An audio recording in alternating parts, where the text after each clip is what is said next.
Hi, we're Richard and Jackie from Early Retirement Wanderlust, and we are currently 3 weeks into our VW campervan road trip around the southeast of France. At the moment, we're in the Provence and we are discovering all that it has to offer, from the lavender fields to the Roman history.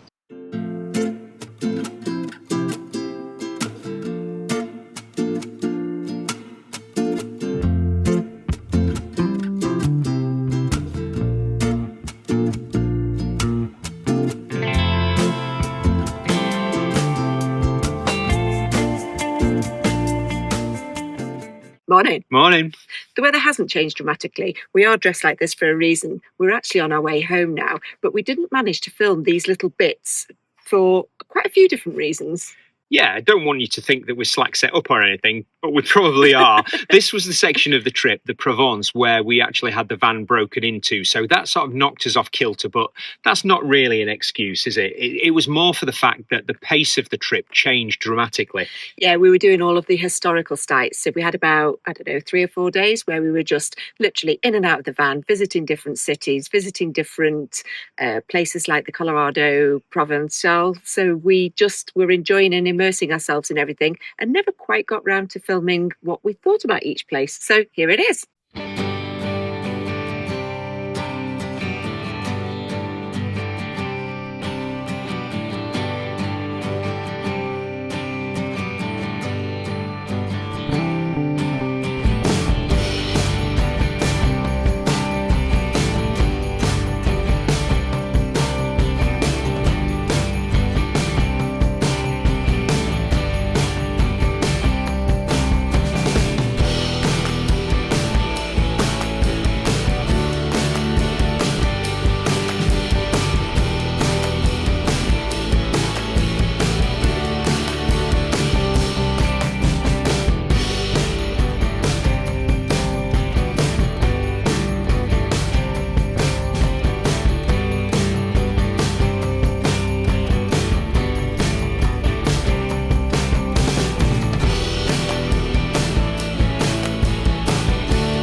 How amazing is this place? We're at the Colorado Provençal, and we would not have known about this if we didn't have Robbie Rome's guidebook.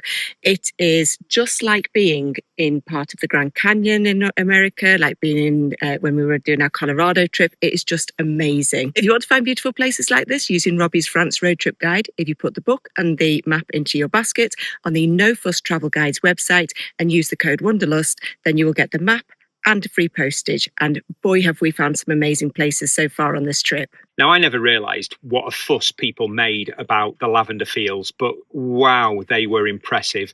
We were up on the plains and we were seemingly driving for miles, and there's these perfect rows of lavender fields. They were absolutely stunning. The only problem was we were probably a good few weeks missing the harvest, so we didn't get the colours of them, but it definitely fired us up to revisit the area in the harvest time, because when those fields are in the bloom of lavender, they must be quite incredible. After that, one of the first places of interest that we got to go and explore was the Colorado Provençal.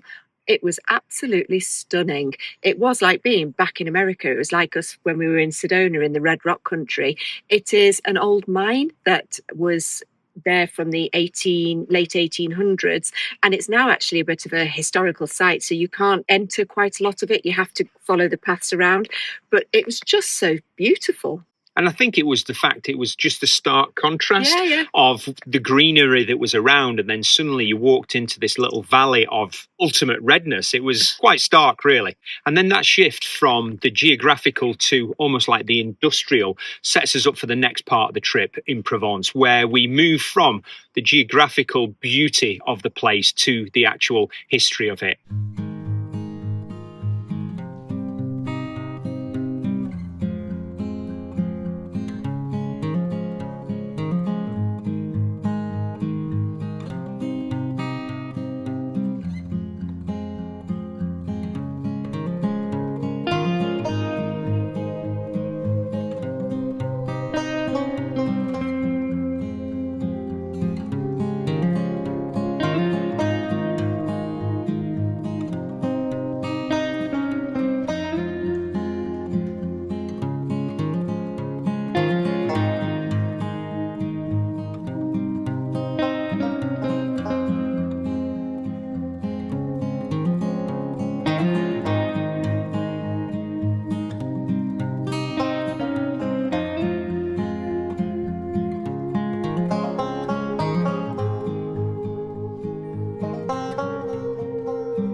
We have got a beautiful day to be at the Abbey Notre Dame de Senanc. It is a 12th century abbey and it's just nestled in between these massive rock faces, but it's just got acres and acres of lavender fields in front of it.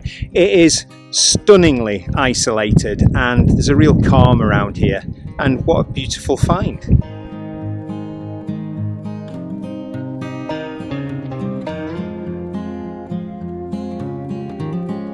Oh my goodness, we are in Orange and I am so excited. It has one of the best collections of Roman history, and we're starting off here right by the car park, the Arc de Triomphe. Talk about it a lot, but it just blows my mind that 2,000 years ago they put this up with all its intricate engravings, and you can still see those engravings today. Absolutely incredible.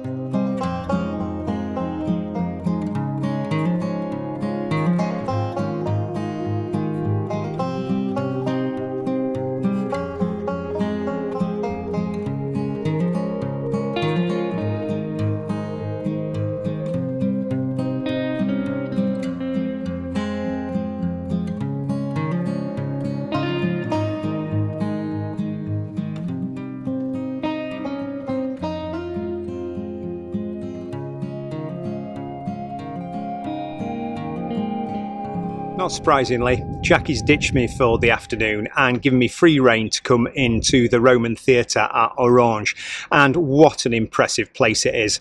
I know I use superlatives a lot, but this is just absolutely magnificent in terms of a venue. It's the best preserved Roman theatre within Europe, and it is seriously impressive. It was built in the early AD years in the time of Caesar Augustus, and he is actually looking down on the stage to this day. It's had its potted history. It got damaged significantly around 500 AD when the barbarian hordes came through this area, and then in more modern French historical times it's been used for various city fortifications, but they've brought it back to life, and unbelievably it still hosts big events. So there are quite eminent groups that play here, and they still put on large theatre productions. Unfortunately there's nothing on while we're here, but what a place. The sense of history is just unbelievable, and you know, if you are in this area, you don't need to be a history buff to be impressed by this. 2,000 years ago this was put up and it's still standing now. As you can see, I absolutely had the best day of history-induced fun. It was just so amazing, and I'm not going to talk any more about it. I also had a good day looking at all the different bits of history, but it got to a point where Richard wanted to go into the amphitheatre and it was quite expensive, so I decided my pennies were better spent having a nice glass of rosé while he did his history nerdy stuff. Let's say it how it is, but I had a great time. So after that, we were heading for the artist town of Gordes, and we'd seen a campsite that we wanted to stay at. When we got there, it had the complet sign in front of it, which means the campsite was completely full, which threw a bit of a spanner in the works. There was another campsite about 5 kilometres away. We tried that, which was completely full. We were getting a little bit panicky at this point. It was mid-September and we still thought that we could turn up at campsites, but it was really busy in the Provence. Luckily, third time lucky, we did find a campsite. It was about 10 kilometres away, so we did manage to get into Gordes the next day. And Gordes was just absolutely beautiful and definitely needs to go on your bucket list. It's just a very cutesy sort of mountainous town. It seemed really historic, and it had quite a bit of history about it, didn't it? Yeah, we went into a tour of the cellars, and part of the tour of the cellars there was a short film that gave the history of Gordes, and it showed how it had been completely obliterated in the World War II, I think it must have been. Yeah. And it was only in the 1950s that they started renovating the town as such. And it actually, I mean, it was beautiful, and it's a really big tourist area now, a very big artist town. So there's lots of galleries with really impressive pieces of artwork and different statues. And it was just really nice to pootle around. It only took probably an hour to cover the entire town. We sat and had a coffee and watched people go by, and it was just a really, really nice break and a beautiful place to go. We'd thoroughly recommend it. But let's have a look and see what we got up to next. Morning. Morning. Well, Well, it's about 7:15 and Richard has got me out of bed early because he's going for a bit more of his Roman history. Where are we, Rich?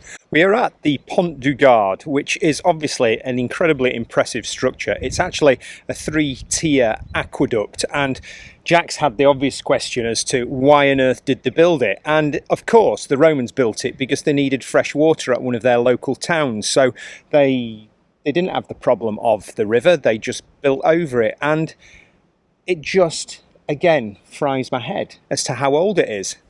Actually fries my head. In a minute we're actually going to go and walk on the bottom layer of it because there's a bit of a road that goes across it, so we'll have another look at a different view.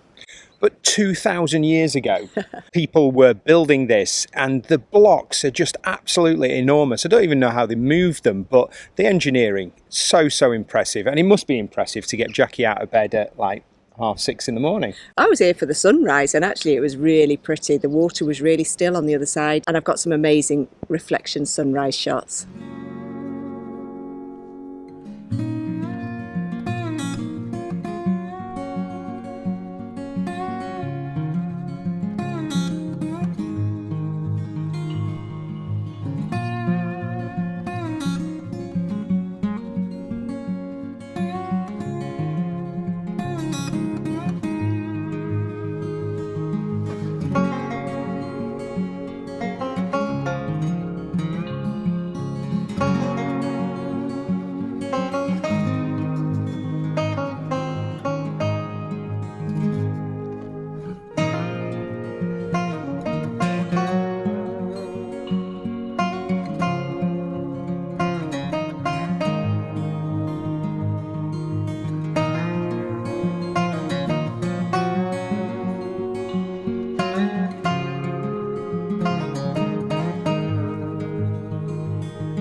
Now, Avignon, I have taught French in my primary school for many years and taught generations of children to sing Sur le Pont Avignon. So I definitely had to do that when I was actually on the pont.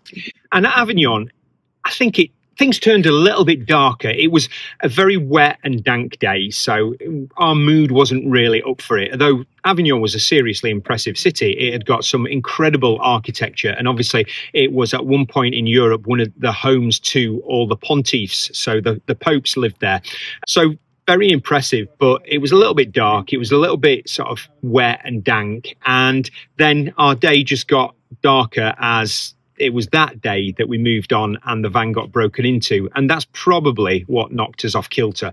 But we're not going to focus too much on that. We're not. We were a bit disappointed, actually, that we were broken into in Nîmes before we even got to see any of the history. So Richard still maybe has it on his bucket list, but I'm not taking the new van anywhere near to Nîmes. But we're not going to talk about that anymore.